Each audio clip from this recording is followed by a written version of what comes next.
The day my daughter-in-law told me I could sleep in the basement of my own lake house was the day she accidentally destroyed her own future. She smiled while she said it. She looked around the Christmas table and laughed. Since we're bringing the kids, we're taking the main rooms. You can have the basement. It's not like you need much space. Everyone went quiet. My son looked down at his plate. Nobody defended me. I simply smiled back. Perfect, I said, because I already rented the house to someone else that week. Her smile disappeared. But that wasn't the part that changed our family forever, because hidden inside my purse was a document that would expose a lie they had been telling me for almost 2 years.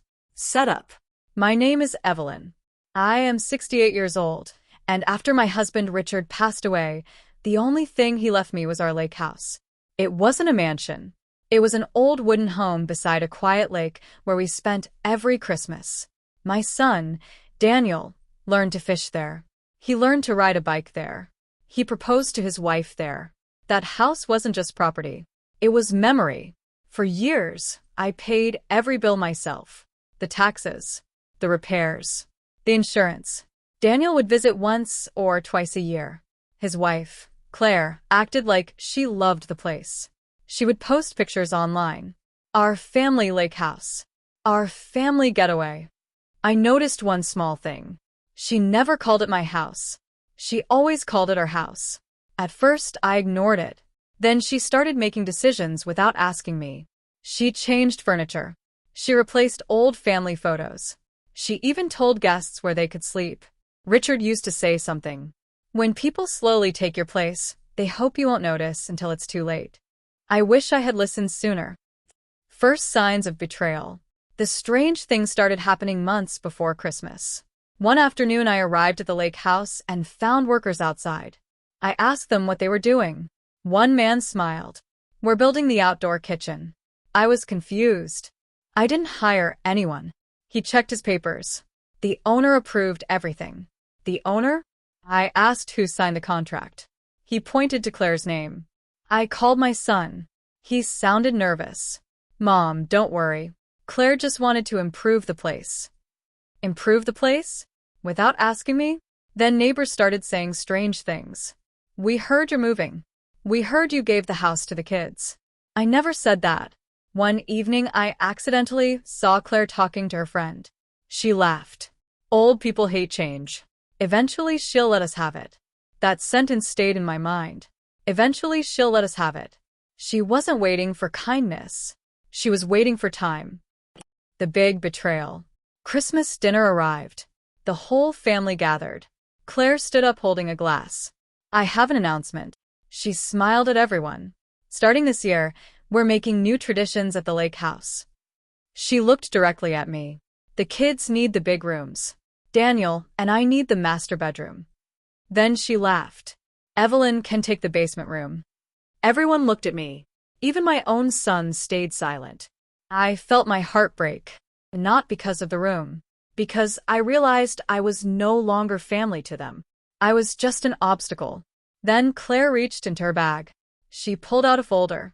We've even started planning renovations. Since the house will eventually belong to us, it makes sense. She thought she had already won. I slowly closed my napkin. I looked at her. That's interesting. She smiled.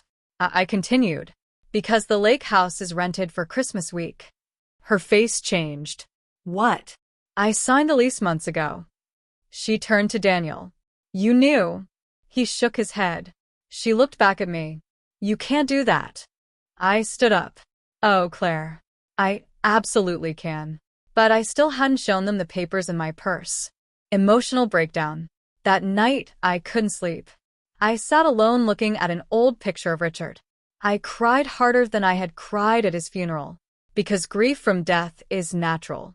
But grief from betrayal is different. You ask yourself 1,000 questions. Was I too kind? Did I love them too much? Did they ever love me at all? The next morning, an old family friend called me. She had worked at a local law office. Evelyn, she said softly, I think you should check the county records. I didn't understand. She told me someone had recently asked questions about transferring property ownership. My hands started shaking. I went to the courthouse. The clerk showed me public records. There was paperwork prepared. Not completed. Prepared. Someone had been gathering information to move the house into another name. Claire's name.